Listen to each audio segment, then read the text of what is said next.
Well, as I mentioned, Vice President J.D. Vance met earlier today with Israeli leaders, including Prime Minister Benjamin Netanyahu and President Isaac Herzog, as a part of a push to stabilize the fragile ceasefire deal in Gaza. Israel says Hamas is continuing its delay of returning the bodies of deceased hostages as the terrorist organization continues killing Palestinian civilians in Gaza who oppose its rule. Joining me now is Washington Stand reporter Casey Harper, who has been following today's main developments. Casey, what came out of these meetings that Vice President J.D. Vance had with Israeli leaders today?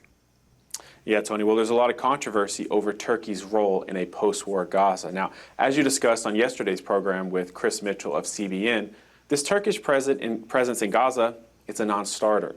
Israeli Prime Minister Netanyahu today, he pushed back on the idea of Turkish forces playing a role in the post-war Gaza as part of the U.S. peace plan. And during a speech with Vice President Vance in Jerusalem, Netanyahu said that the security decisions would be made jointly, but he made clear he has strong opinions on this issue. Israel will be obviously decide together who does that. So I have very strong opinions about that. You want to guess what they are?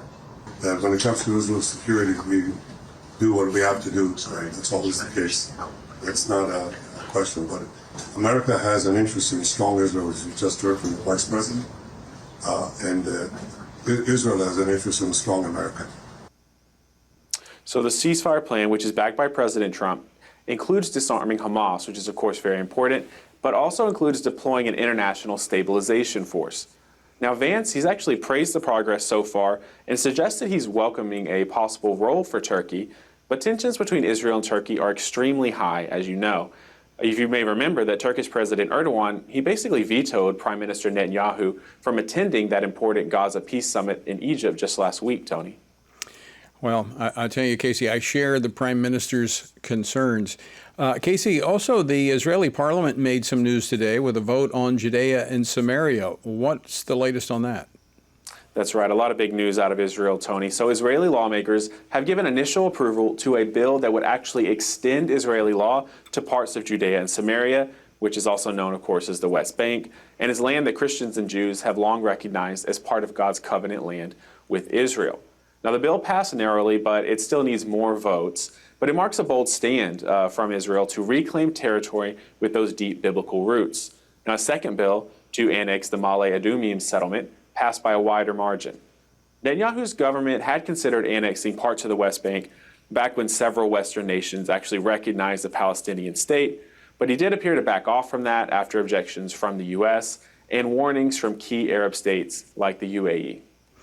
You know, it's interesting. We should note that Senate Democrats, minus Pennsylvania Senator Fetterman, sent a letter today to President Trump calling on him to include the prohibition against annexing areas of Judea and Samaria in the Gaza plan. Of course, my advice to Israel, annex as much as you can and annex it now. We'll actually discuss what's happening in the Middle East further with Jonathan Sanzer, he's the executive director of the Foundation for Defense of Democracies, a little later in the program. I want to shift gears to debate over the government shutdown. President Trump and Republican leaders say they won't negotiate with Democrats until the government reopens. What's the latest on the standoff? Yeah, Tony, well, the Senate is set to vote for a 12th time on a House-passed bill to reopen the government, but we don't really expect the 12th time to be the charm.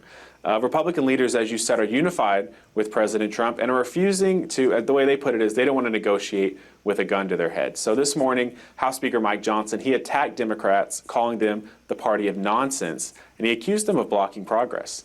The Democrats can't even agree on what they want right now. If you polled congressional Democrats on what it would take to reopen the government, you would not get a uniform answer. Every reporter in the room, by the way, should be asking them that question.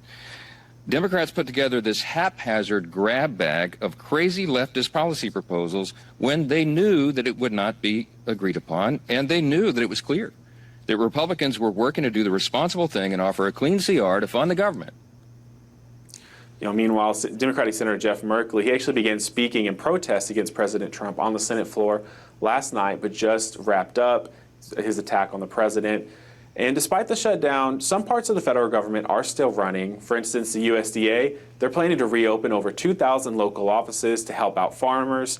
And many of these farmers, as you know, have been hit hard by trade tensions and the shutdown. But it's just one more development in this ongoing, seemingly never-ending shutdown, Tony.